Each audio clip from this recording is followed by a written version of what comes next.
lost objective Edward. Hello again, welcome back. In today's video, I'm going to ramble about Battlefield 6, or more importantly, what I want it to be. The things I want to see and don't want to see. The first thing I don't want to see is the third person takedown animations. I think they look and feel horrible, and they take you out at the moment. Honestly, I have no idea why they would even change this, other than to copy Call of Duty. And honestly, it made me stop going for melees. I don't understand how a game can have great first-person takedowns, and then go to whatever this is. I don't want to see it. I want it to go back to first-person animations. I think it's much better. The weapon variants and customization. The variant system of Battlefield 1 is dumb and confusing, and pretty pointless. You had 1 to 3 types of variants of the same gun, and all it was maybe scope, bipod, or bigger scope, when it could have just came down to customizing it within a menu. Same with the specialization system of Battlefield 5. It's kind of cool to have a gun within a skill tree, but it would just be far better to have attachments like Battlefield 4, but not the battle pack system to unlock attachments. If you don't know what that was pretty much loot boxes to get random or weapon specific attachments, along with emblems, shapes, boosts, etc. other junk. It should just work by leveling up guns to unlock attachments or doing some simple assignments. I think would be fine and a bit of a challenge. I don't like the on the go customization that Battlefield 2042 has. That kind of just defeats the point of like preparing your loadout for a specific area, like long range, when you can just customize it wherever, whenever. It just gets rid of the need to specialize it in some way, when you can just change it whenever you want or whenever you feel like. It's a good idea, but I don't like it. I just like having one gun set, customized, and that's it.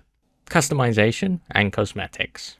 I think Battlefield 5 did it the best and also underperformed. It was a perfect idea being able to customize each part of the gun. However, the options were not that great and not that many, especially with the later guns added in the Pacific and later. But that type of customization I think is the best way forward, allowing for a bit of creativity on each part, but of course with far more options, it would be so much better. This leads on to my next bit. Character customization, heroes, elites, etc., whatever you want to call them. They're not terrible, but I'd much rather just have role-specific character models. That way, it's easy to identify, oh, that's a medic, support, sniper, etc., from a team play perspective, and also a strategy perspective. As you would able to see, oh, that's a sniper. They won't be as good in close quarters. Oh, that's a sniper. They've got long range, etc. kind of thing. So having role-specific player models, I think, is the best. Maybe you have like a little customization for them, but nothing that would hide who they are. Bot support and some kind of single-player option. Games don't last forever, and that's especially true with online games. However, there is a simple solution. Bot support. They don't have to be perfect, but the option should always be there. It offers a great way of practicing new strats and ideas, or just getting used to the game, but also extends the lifetime of the game. Take Battlefield 1942 for example. I'm not sure how many people are actually playing it right now, but it doesn't matter. I can still play it till my heart's content, as it has bot support. However, take something like Battlefield 1943, well, that's dead and buried, never to be seen again. I know there's mods and projects to make some old Battlefields moddable and playable again. Take Battlefield Bad Company 2 for example, not available on Steam anymore, by the way, despite having a fully playable single player offline.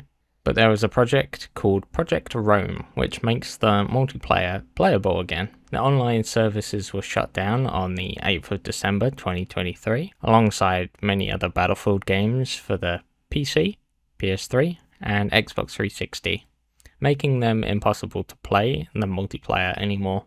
But Project Rome restores that, and even has some servers running bots to fill servers. Then there's also more other projects like Venice Unleashed and Warsaw Revamped. Venice Unleashed is for Battlefield 3 and Warsaw Revamped is for Battlefield 4. But what I'm trying to say is there should be options for offline play one way or another. Weapon variety. I think roles should have specific guns or a gun type. Scouts having sniper rifles and DMRs. Supports having LMGs, etc. It forces you to change the playstyles depending on the role you change or choose, as it changes things up, but the weapon options should have plenty of variety and interesting options. For example, I like the M1 in Bad Company 2. Sure, I could pick a modern gun with red dots, etc., but nah, I love to use a near 90-year-old gun that goes ping. Not all guns have to be good. The quote-unquote bad guns are often the more fun ones to play anyway, due to their weird and quirky nature.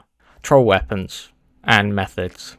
Need to see more of it, and allow for more weird and wacky strats. For example, the gas mask. I know it was a mistake by the devs, but it turned into the ultimate troll method. Same with the periscope, repair tool, blowtorch, calibre, liberator. All made for a fun and challenging way to play. The movement is a difficult one, and it's going to be very subjective, but the clear winner for me is the movement in Battlefield 5. It added and fixed a lot of the issues in every Battlefield with the movement. It had the roll to remove full damage, which is a great new feature, and the ability to jump and catch ledges. Although I would turn down the sliding a tad bit to avoid it being overly used. But other than that, I think Battlefield's movement was the best. Now for vehicle gameplay. Again, I think Battlefield 5 did it best. Turrets have a restricted speed, which they can rotate. They stopped the turrets from being able to be snapped around, and also added a layer of strategy and preparation to firefights.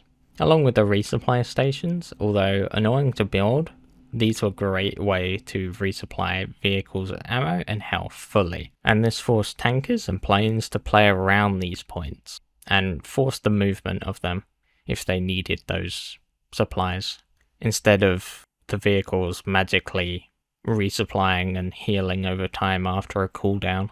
Maps and game modes.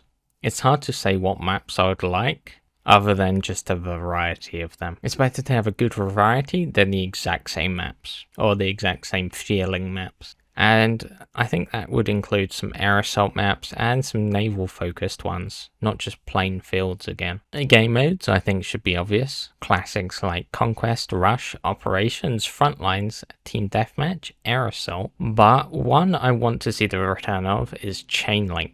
It's like Frontlines where objectives are in a row, but you must link them together to get points. You can also break the link to stop enemies from getting points, which I think is a very underrated and fun mode. Elite kits and pickups. I'd love to see them again.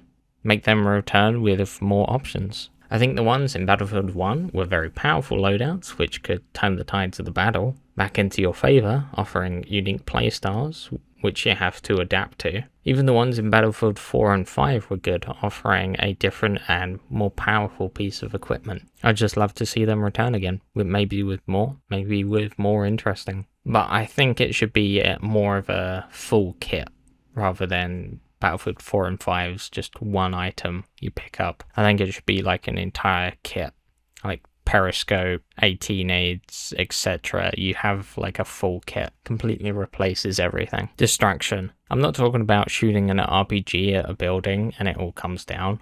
I mean meaningful destruction, not just some fancy visuals, and this has been lost over time, bit by bit. It used to be the main selling point of a Battlefield, but for comparison, I'm going to use Battlefield 1 because that has at least some comparable destruction to Battlefield Bad Company 2, where the walls could be broken and chipped into parts, but not destroying it entirely. Where in Battlefield 1, concrete can be just shot through like it's nothing, or broken away in massive chunks. But having this level of destruction made the maps feel fresh and interesting each time, because you could break a little bit of a wall and use it to sneak through. and then next game it won't be there, and you have to make a new one, etc., etc. Instead of just the entire side of the wall falling down. Some extra things to add on. I think squad revives should come back. I think they were great in Battlefield 5 and 2042, and it just encourages you to play with your squad a bit more. I always didn't like it in the older Battlefields, where if you was the medic, the squad's medic, if you didn't have another medic, there'd be no one to revive you, so you're dealing out the revives but never receiving a revive. It just seemed really unfair. So I like squad revives being able to be done by anyone, no matter the class. I think that's great. Which leads me on to my next point. The squad reward, again, in Battlefield 5, with the V1 rocket, the special tank, smoke support, supplies. I think that was really cool. And rewarded team play. And love to see that come back. Crossplay. I think that should make a return. I don't think there's any particular reason why it shouldn't ever be not in games now.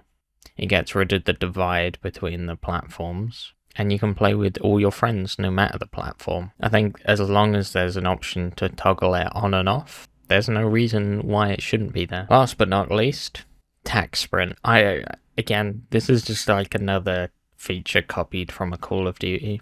Why on earth do you need 2 sprints? I think 1 sprint is enough. Why do you need 2? I think it just overcomplicates, and why go the first sprint speed when you can go the second?